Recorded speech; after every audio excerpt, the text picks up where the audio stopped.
toutes, j'espère que vous allez bien. Aujourd'hui, on se retrouve pour une nouvelle vidéo qui m'est demandée depuis des années, la thématique du ventre lorsque l'on veut s'habiller. Alors pour moi, parler du ventre en fait, ou d'une partie du corps d'une femme, quelles sont les erreurs de style à éviter quand on a du ventre, etc.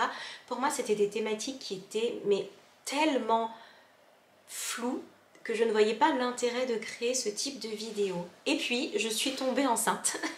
Donc voilà, j'ai commencé à comprendre, alors je ne compare pas bien évidemment les femmes enceintes avec les femmes qui ont du ventre, mais en fait ce que je veux dire c'est comment on fait pour s'habiller lorsqu'on a un petit peu de ventre, un peu plus. Finalement, j'ai commencé à comprendre le cheminement et puis une fois que je n'ai plus été enceinte, eh bien le ventre était quand même toujours là. Il a fallu un petit peu de temps pour pouvoir remettre mes vêtements, etc.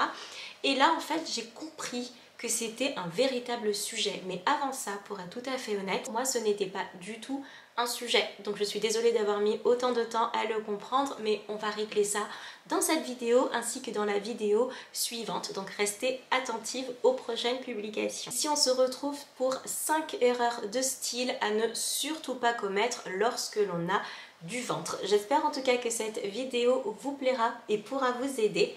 C'est parti. Première erreur de style lorsque l'on a du ventre, c'est de porter des ceintures. On évite à tout prix de porter des ceintures, surtout si celles-ci sont inutiles. On évite la ceinture qui va venir étouffer la silhouette et qui va venir tout simplement montrer votre tour de taille, surtout si vous êtes dans cette vidéo que vous n'avez pas forcément envie de l'accentuer. Donc si vous avez du ventre, que c'est quelque chose qui vous complexe, eh bien il va falloir mettre de côté un petit peu vos ceintures. Attention, je parle de ceintures fantaisie, de ceintures qui viennent tout simplement marquer la taille, qui vont venir en fait ne servir à rien. Si votre ceinture est là pour soutenir votre pantalon, il n'y a aucun souci, mais cette ceinture qui est là pour rien va venir en fait alourdir votre silhouette. Deuxièmement, on va faire attention à ces sous-vêtements et on va éviter en fait le bas, que vous portiez des shorts, des shorties, culottes, string, peu importe. On évite ce sous-vêtement qui va venir tout simplement être trop petit et qui va venir vous serrer et vous comprimer. Très souvent, on se dit que c'est ce qu'il faut en fait pour pouvoir tout maintenir et c'est très souvent à ce moment-là que l'on va voir finalement le ventre qui dépasse un petit peu, voire même les hanches et un peu plus, parce qu'on va être saucissonné en fait dans son sous-vêtement. Et ça fonctionne également pour celles qui n'ont pas forcément de ventre mais qui ont un peu des hanches, etc. C'est vraiment un conseil assez universel. On va venir un petit peu se saucissonner comme ça dans son sous-vêtement et malheureusement ça va venir accentuer le fait que ce soit serré et que au-dessus ça va dépasser puisque bien trop comprimé, alors ça va venir accentuer les courbes là où on ne voulait pas forcément les montrer. On va choisir des sous-vêtements qui sont adaptés et qui ne nous serrent pas trop. Donc on évite ces culottes et sous-vêtements qui viennent beaucoup trop marquer la silhouette et on va chercher des sous-vêtements qui nous conviennent et qui sont adaptés. N'hésitez surtout pas lorsque vous vous rendez dans un magasin, dans une boutique de lingerie, à demander des conseils en fait aux vendeuses ou vendeurs, plutôt vendeuses en règle générale dans les lingeries pour femmes qui sont présentes. Elles sont là pour ça, elles peuvent prendre les mesures et vous conseiller les bonnes tailles. C'est vraiment une partie de leur travail. Et soit on ne le sait pas, soit on n'ose pas demander, mais elles sont véritablement là pour nous conseiller, surtout dans la lingerie, c'est très important. Troisième erreur à éviter lorsque l'on a du ventre, c'est de venir tout simplement mettre son top par-dessus son pantalon. Alors on a cette sensation très souvent que ça va venir en fait camoufler. Je vais mettre mon pantalon, je vais mettre mon pull par-dessus, puis comme ça on verra rien. Alors non, ça va tout simplement venir alourdir la silhouette. On va venir confondre les proportions. Plus votre haut sera long et plus on aura l'impression que vous avez un ventre qui ne se termine pas. Donc non, surtout pas, on ne vient pas mettre de t-shirt par-dessus son pantalon. Bien au contraire, on va le retrousser, le remonter pour donner cette sensation plutôt de hanche haute plus que de ventre véritablement bas. C'est juste une question de balance, de proportion et surtout de perception que l'on va donner. Ça va donner une espèce d'effet de fusion tout simplement de votre corps, de votre ventre avec vos hanches et surtout ça va épaissir votre silhouette alors que tout ce qu'on veut justement c'est le contraire, mais complètement le contraire. Quatrième erreur à ne surtout pas commettre, ce sont les matières beaucoup trop fines que l'on va avoir tendance à porter en top surtout, voire même en pantalon.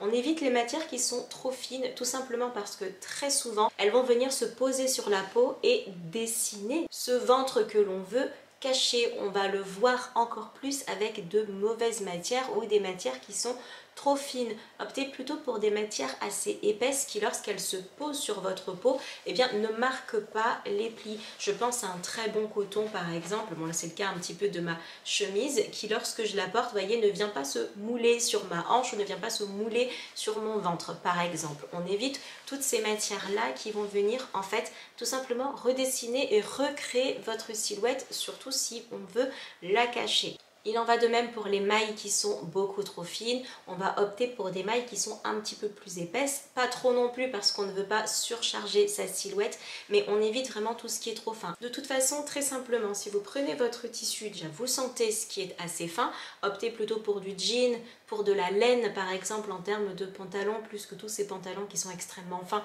et je pense notamment aux leggings, très confortables certes, mais qui vont absolument être catastrophiques pour la silhouette. Regardez-le tout simplement en vous mettant à une fenêtre. Si vous voyez le jour à travers votre top, c'est qu'il est quand même assez fin. Après, il y a des technologies qui font que vous avez un coton qui est relativement fin, mais qui va être assez épais aussi pour ne pas montrer vos formes. Donc faites attention aux matières que vous allez utiliser. Et pour terminer, c'est assez évident et c'est vrai que c'est quelque chose que l'on ne voit pas beaucoup. Lorsque l'on a du ventre, on va venir éviter le jean taille basse pour la même raison que l'on va éviter les culottes qui viennent nous couper dans tous les sens. Le jean taille basse va venir se serrer sous votre ventre et très souvent lorsque ça serre sous le ventre, ça va venir tout simplement donner de la dimension à votre ventre par-dessus puisque c'est serré en dessous. On évite absolument le jean taille basse et on va venir tout simplement galber notre corps avec un jean